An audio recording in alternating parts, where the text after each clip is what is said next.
Top 10 Best Places to Visit in Seoul.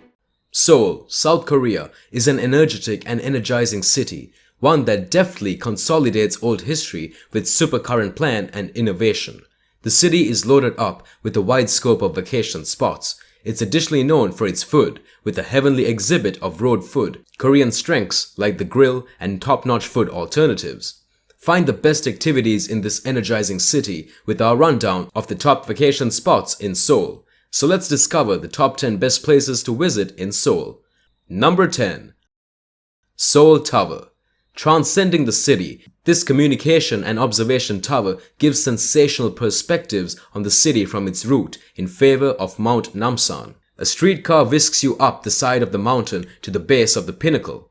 From here you can go up to the tower and visit any of 4 perception decks, one of which is a turning cafe. There are 2 cafes at the tower and obviously a few present shops for tourists that would want to take back home some gifts for family and friends might visit. There's even an advanced observatory where individuals with stature issues can encounter a live 360 view by using 32 LED screens and cameras mounted at the tower's top. The perspectives from the tower are incredible. However, so are the perspectives of the tower from most areas of the city. PC-controlled LED lighting on the outside of the pinnacle gives a computerized visual social experience of Seoul with themed lighting introductions. It's a picturesque environment for those who decide to visit. Number 9. Bukchon Hanok Village. For a sample of Korean conventional culture and design, head over to Bukchon Hanok Village. This saved territory of a few antiquated areas gives you a vibe for what it resembled to live in Korea 600 years back.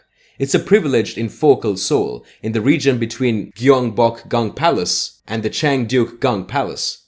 The area's highlighted Hanoks or conventional Korean houses. It's a one-of-a-kind spot as it's a noteworthy zone, famous with sightseers, but on the other hand, it's a genuine neighborhood on the grounds that the houses are completely involved.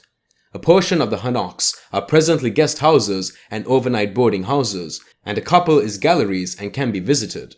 Others are social focuses exhibiting customary artworks and other memorable parts of Korean life. This is a pleasant spot to go through an evening and truly gives guests the sensation of being in old Korea because of the noteworthy engineering and tight roads. Number 8. Public Museum of Korea. This must-see fascination in Seoul grandstands the fantastic history and work of art of Korea and the Korean public. The exhibition hall, one of the biggest in Asia, is in the city's Yongsan district near Itaewon. It centers around antiquarianism history and craftsmanship and incorporates a tremendous assortment of works and items returning in excess of 1 million years.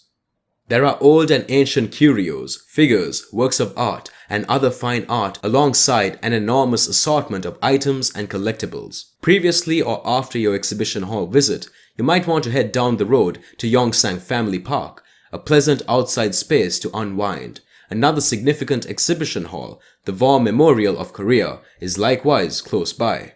Number 7. Lotte World Tower.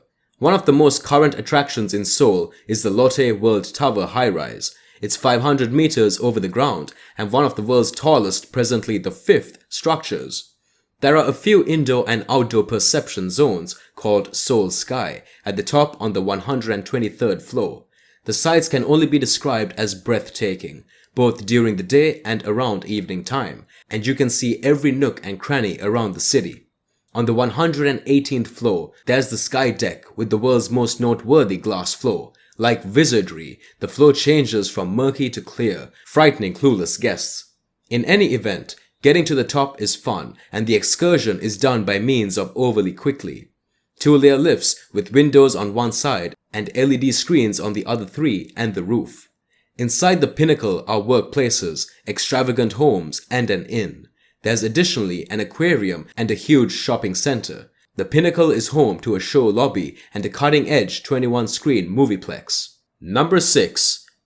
Gyeongbokgung Palace. First built in 1395, the Gyeongbokgung Palace is the biggest of Seoul's 5,000 royal residences worked during the groundbreaking Joseon line.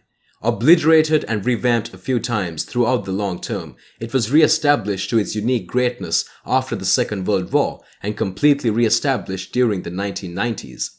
Inside the royal residence grounds, you can likewise locate the National Palace Museum of Korea and the National Folk Museum, and both merit a visit. The Royal Residence Exhibition Hall is particularly intriguing as it presents things from the castle of the Joseon dynasty. This incorporates precious collectibles and works of art, just as regular things for cooking, cleaning, and day-by-day life. The National Folk Museum centers around things from day-by-day life, just as attire and lifelike models, so recount the account of the Korean individuals since ancient occasions. Number 5.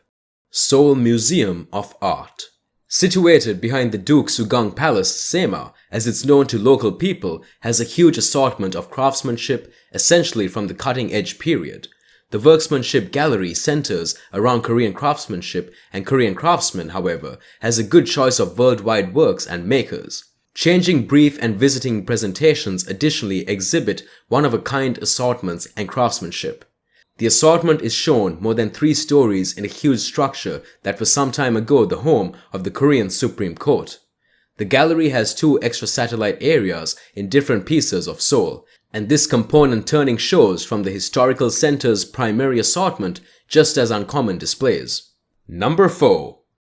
Blue House. The Blue House is Korea's form of the White House. It's the authority home of the Korean president. Just as the area of his and related leader workplaces of state, the Blue House isn't generally a solitary structure, it's a whole grounds of structures, all implicit in the conventional Korean style and all highlighting the unmistakable blue tile rooftops where it gets its name. Hour-long visits are given. However, members should apply and plan their visit ahead of time on the web. The visit takes you to numerous pieces of the royal residence complex, including meeting rooms, banquet halls, and the Korean variant of the Rose Garden, where the Korean president holds the question and answer sessions. Number 3. Bongeunsa. Bongeunsa is one of the numerous Buddhist sanctuaries in and around Seoul. It initially opened in the year 794 and is a complex of different structures and hallowed places. It's anything but difficult to visit, as it's halfway situated in the energizing Gangnam zone. The sanctuary is on a low mountain, straightforwardly across the road from the huge COEX conference hall and shopping center. It's a mainstream spot for showgoers to take a break and appreciate the quiet climate. Guests are welcome, and the sanctuary even has a program that permits visitors to encounter day-by-day life of a priest for a couple of hours. Number 2. Gwanghwamun Gate. The biggest and fundamental door to Seoul's Gyeongbokgung Palace, the Gwanghwamun Gate, is home to the changing of the watchman function, performed since 1469, which happens every day, aside from Tuesdays, at 10 a.m. and 2 p.m. The door had gone through numerous redesigns and remaking, most as of late in 2010 when it was re-established to its unique area and remade with local materials. There's a huge court in front, and the entryway sits before the immense Gwanghwamun Square, home to visit political exhibitions, a huge tram station, a monster wellspring, and some tremendous sculptures of Joseon time pioneers. Number 1. Cheonggyecheon. This characteristic stream that courses through focal Seoul was canvassed over by throughways in the past Korean War financial expansion. 7 miles of the river were revealed as a feature of a metropolitan renewal project and transformed into an outside entertainment zone, opening in 2005. There are currently 7 miles of hiking aside the creek, strolling and trekking trails. It truly has changed the CBD of Seoul by bringing a corridor of green into what was an extremely urbanized, swamped region. The spring is likewise home to the terrific Seoul Light Celebration, held every November. Lavish, lit paper lights are shown in and along the river, and every night a large number of individuals line the brook and view the coasting work of art. With that being said, here we come to the end of our video. I hope you liked this video. If so, then don't forget to subscribe to our channel so you never miss any video. See you in the next video. Till then, take care. Thanks for watching.